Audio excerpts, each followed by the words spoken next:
Malgré la loi d'orientation sociale, la prise en charge correcte des personnes vivant avec un handicap est encore timide au Sénégal. Association départementale d'amis et parents d'enfants inadaptés est née dans le département de Rufisque pour corriger quelques manquements et accélérer la cadence. Toutes choses étant égales par ailleurs, si en France, les gens, les handicapés, le moins bien payé parmi les handicapés a cette rémunération de 800 000 francs, si on transpose tropicalement cette structure au niveau du Sénégal et qu'on puisse recruter des personnes vivant avec un handicap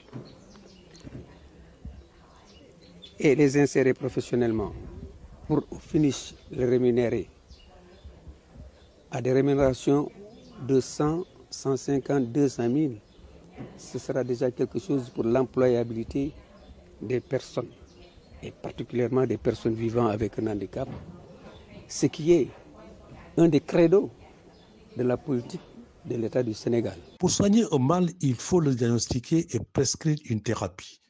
ADAPI s'est organisé dans certaines communes pour identifier et recenser ces cibles. Nous avons déjà eu le recensement de 3 communes, de l'Ouest, du Nord et de Bargny.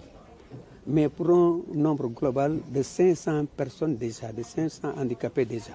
Et on n'a pas encore fait le tiers des personnes handicapées qui se trouvent dans le département. C'est pour dire que quand nous aurons terminé notre travail, nous pourrons aboutir à des milliers et des milliers d'enfants inadaptés. Et pour une précision, dans les écoles, il y a tout juste 150 enfants handicapés qui sont scolarisés. C'est dire que les enfants ne sont pas scolarisés. On va rompre avec ça.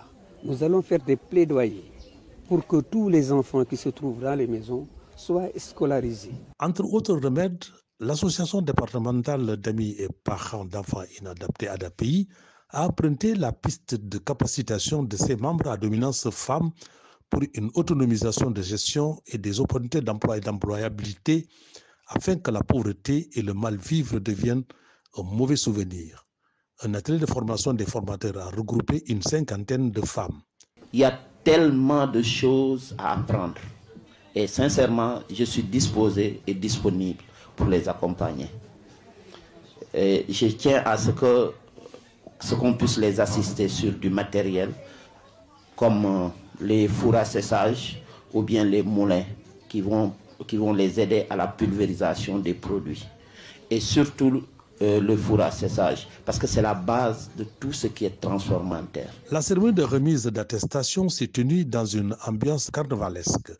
L'occasion pour Mme Arambouy Faye, présidente de séance, de faire un plaidoyer pour renforcer ADAPI en moyens.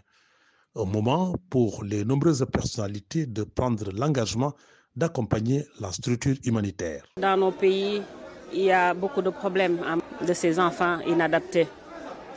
Et il est temps qu'il y ait des initiatives de ce genre pour permettre à notre pays d'appliquer cette loi d'orientation qui a été donc votée.